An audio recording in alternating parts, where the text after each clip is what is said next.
Ibrahim Traore exposes French spy on live TV.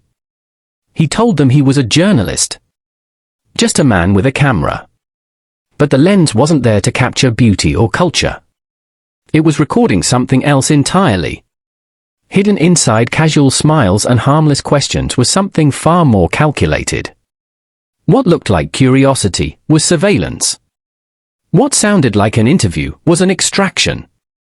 In early February, a man named Julien Morel landed at Ouagadougou International Airport. He arrived with little fanfare. A French passport. A press badge. A convincing backstory. He claimed to be a freelancer, there to document the security realities of a country that had, for years, been at the heart of regional turmoil. He was articulate, warm, and fluent in French.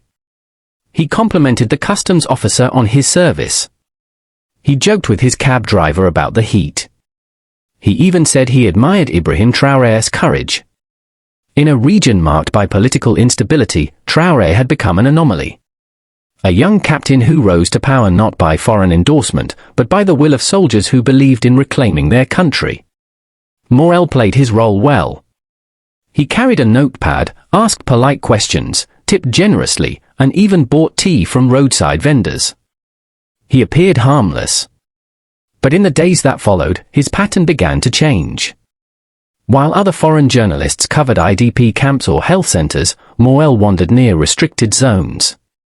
He spent long hours observing military traffic. He asked local residents questions that made them uncomfortable. Questions about transport routes, the frequency of night patrols, or the locations of mineral stockpiles. He claimed it was for a story. But no stories ever appeared. Burkina Faso has lived through enough to recognize what a quiet threat looks like.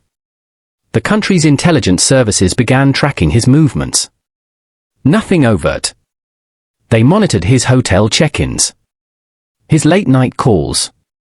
His preference for international networks instead of local SIMs. Slowly, the pieces started forming a picture. A camera without published footage.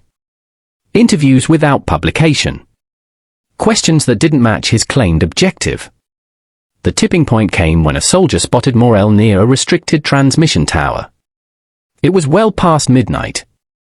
He claimed to be chasing a story on rural communications. But even locals didn't walk that area at night. That's when things changed. The surveillance deepened.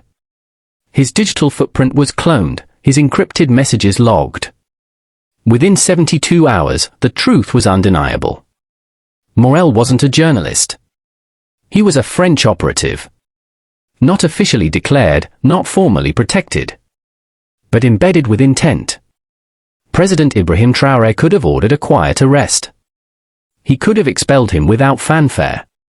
But he did something different. He called for a press conference. No fanfare, no grand invitations. Just 6 chairs for journalists, a podium, and cameras already rolling. One name was quietly added to the guest list that morning, Julien Morel. He walked into the room unaware. The smile still hung on his face. He carried a notebook, a recorder, and the belief that he was still in control. But control was no longer his. As he sat down, no one greeted him. No one smiled. The silence wasn't hostility. It was clarity. Traoré walked in, not in ceremonial dress, but in uniform. The kind he'd worn long before the presidency. He extended a hand, and when Morel took it, he said, "You've asked many questions. Today, I will answer them. But first, I have some for you." What followed wasn't a confrontation. It was a quiet unfolding of facts. Dates. Photos. Messages. A timeline of deceit. Traoré did not raise his voice. He did not accuse. He simply revealed. The evidence came one piece at a time. Surveillance footage of Morel scouting restricted zones.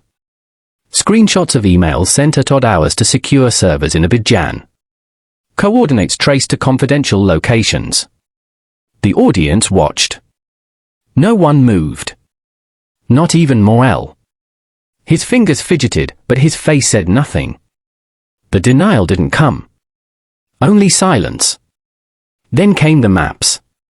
A projector displayed Morel's laptop, pulled from his hotel hours earlier. No need for confession. The folders were named clearly. Strategic assets. Entry points. Palace Westgate. Each file was time-stamped. Each one more damning than the last.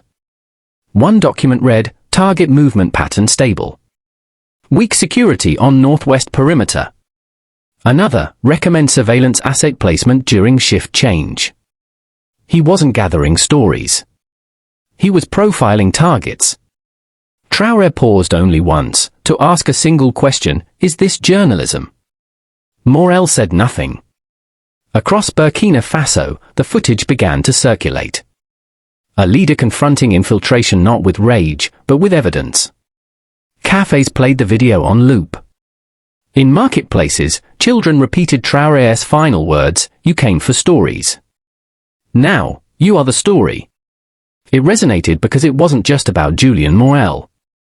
It was about every shadow that walked with a press badge but carried a mission. Every conversation recorded, not for journalism, but for manipulation.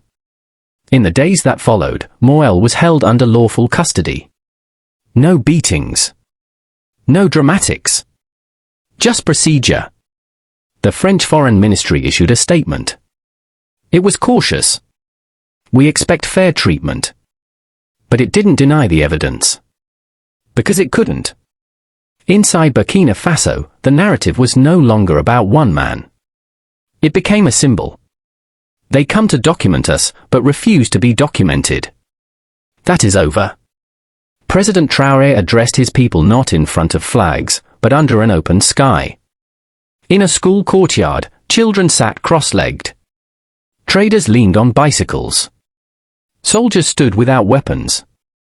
He told them the truth. That they were being watched, not to be helped, but to be managed.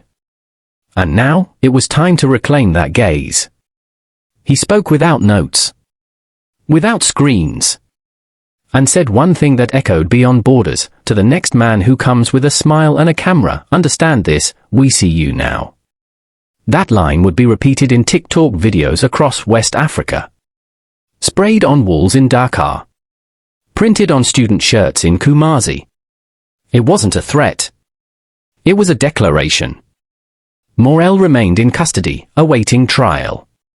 No embassy interference could erase the truth. And yet, Traoré made no further arrests. No retaliation. Because this was never about vengeance. It was about setting a standard. This is how the new chapter was written. Without shouting. Without violence. Just the power of evidence and the clarity of intention. Ibrahim Traore didn't just expose a spy. He exposed a pattern. And in doing so, he reminded an entire continent of something it had almost forgotten, that it sees. It remembers. And it will no longer be silent.